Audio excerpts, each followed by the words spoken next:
these guys and did it. I mean, I think for Zakai with how well they played in that second half, just kind of like, hey, he's gone, or like this, we all want to do this for Zakai. And against the top 15 Kimpom Arkansas team. And I don't know. It's weird because something I don't know if you share this sentiment, but kind of like before I get into that, like how would you describe based on what you saw without Zakai for a major amount of time on Tuesday night, because he did go down the first 2 minutes. And then what did you find in the piece that people can go read at statsbywill.substack.com?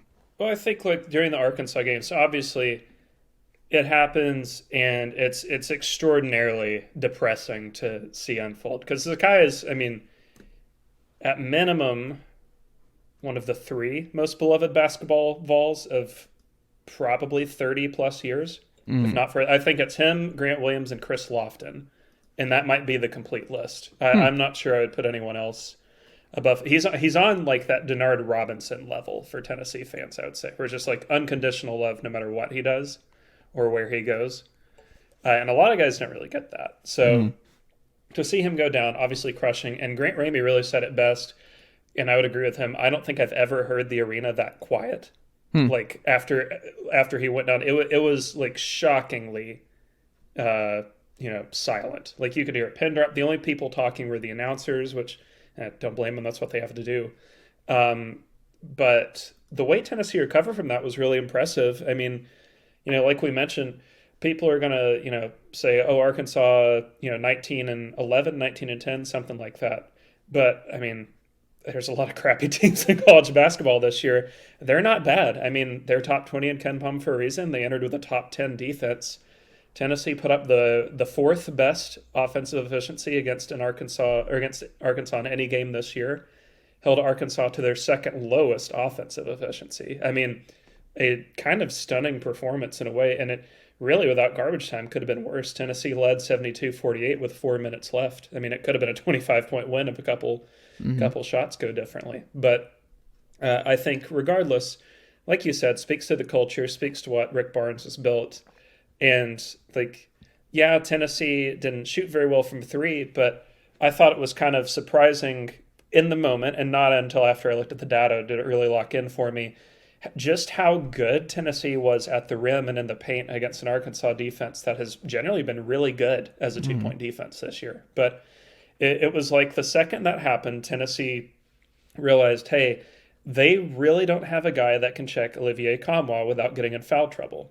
They really don't have anybody who can cover Josiah Jordan James off these screens unless they want to commit fouls. They don't really have, strangely enough, anybody who can stop a Waka on the boards or, keep Aidu from doing his thing offensively. And for some reason, it was like Tennessee realized their path forward immediately, which is you're going to have to be home wreckers on the boards, which they have been most of the season anyway. You're going to have to play your normal tough as nails defense. But I thought the thing that stood out to me most is, just 16 3-point attempts. It's one of the lowest numbers of the whole season.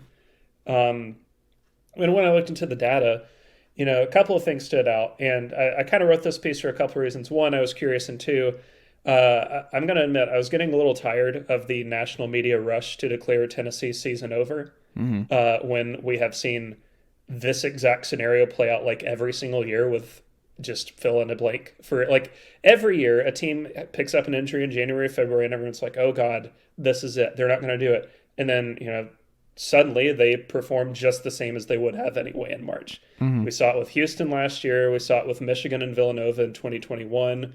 We've seen it a bunch over the last decade. So I wrote it out. Number one, Tennessee is actually statistically better when Zeigler's off the court, which I do find a little hard to believe. But like I said, the key thing when he's off the court is Tennessee becomes a lot more threatening down low, which I think is just by virtue of removing a 5'9" player from the game.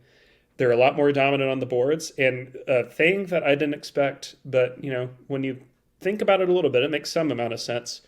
They foul much less. I mean, we've seen, and Kevin Sweeney, who I like quite a bit as a writer, did point this out in his piece. Like he said, Tennessee's generally been at their best when Zeigler's been at his best, which don't totally disagree. But Zeigler did play Tennessee out of some games too. Really bad performance against A&M. Very poor against Kentucky both times out. nearly lost them the Auburn game at home.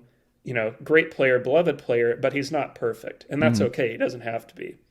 But the stat I looked up before his injury, in Tennessee's losses this year, Ziegler had committed 4.7 fouls per 40. Hmm. Tennessee's wins 2.6. Wow. And so removing that from the team and putting Tyreek Key's not a very good defender in his stead, but Jemai Meshack doesn't foul as much as that. Vescovy Hmm. definitely doesn't.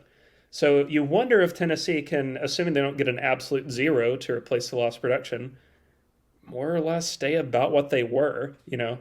They're not going to rely on the three as much, but I think they have a new formula for finding success, and we saw it Tuesday night in a situation where they had no time to prep for it.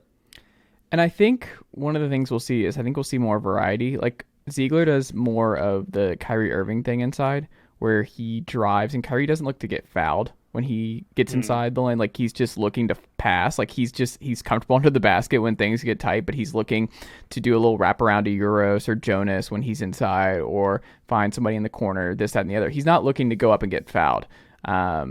Which is what Kyrie is just an unbelievable artist at inside. It's just like you think you have him, and then there's just like that was his calling card in Cleveland and everything else. It's just he is so crafty with the basketball in his handles, and Zakai's the same way, which is his craftiness inside and never a play never being over with Zakai. However, I think, and part of this is just that like getting Julian Phillips back. Julian is the best at drawing fouls, right? Like that is an important part of this. And quietly, it might be Tennessee's best defender. Yes. Like, I think that's an underrated part of what happened on Tuesday that I hope people are like. Julian Phillips is an incredibly important piece come tournament time, and just what Tennessee, like the best version of Tennessee, has to include Julian Phillips. And part of it, what I was thinking about, like people are focusing on Jemai Meshack having 5 assists, and yeah, he'll probably be okay as a distributor. Like you don't want him bringing up the ball a bunch, but the variety where Julian Phillips, I think, is going to go to the line more because I think he's going to have to bring the ball up more. And I think Tennessee is going to have guys like when Josiah Jordan-James brings the ball up, when Vescovy, like I think we're going to see the foul because that's something that they struggle with is they don't go to the line very often. And part of that was because they've become so reliant on threes, but part of it is because Zakai is so good at setting up those guys on 3-point looks that like getting removing someone like Zakai because no one else was a distributor like Zakai from this lineup, I think you're going to see Tennessee get to the line significantly more with who they're going to have bringing the ball up. With Meshack, who gets to the line, and he's going to be a man on a mission inside. We'll see if he's able to keep doing that. My gut tells me threes go down, and they draw a lot more fouls, and I think the defense is a lot better because you just put Meshack in that Ziegler role to start these games. Like you just have 5 guys who can defend multiple positions, and I mean, already the best defense in the country. I don't see a slip at all. Even when people look at the steals and stuff, I think the defense actually might be better.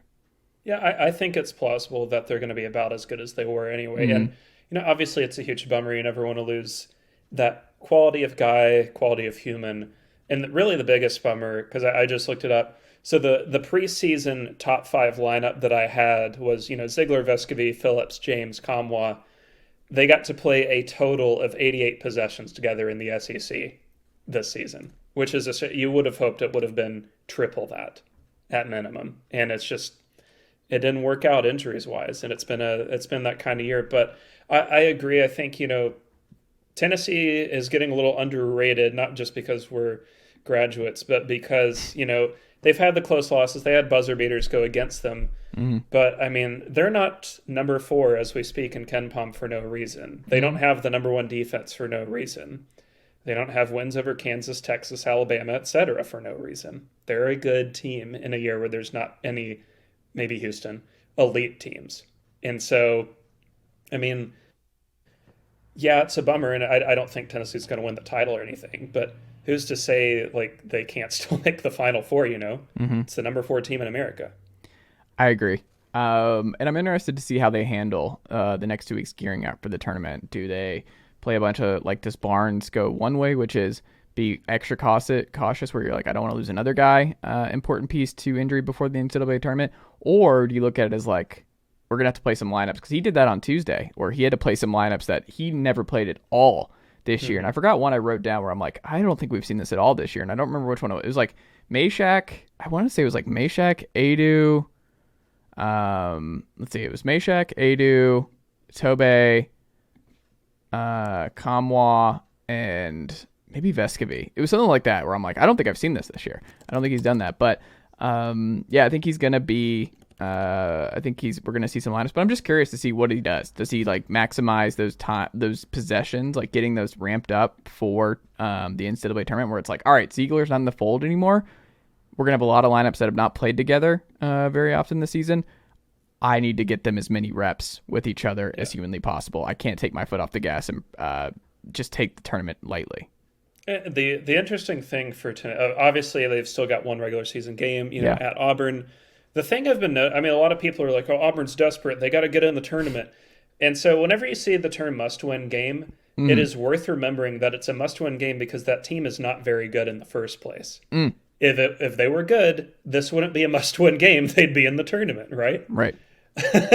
And so I don't know. I think obviously Auburn's going to have some desperation, but situationally, I don't really know that Tennessee benefits all that much, but Auburn, one last day of rest, just played an extremely emotional road game against their biggest rival where they lost in overtime. A game that would have locked them fully in the NCAA tournament. And so you wonder like how much juice they've got left.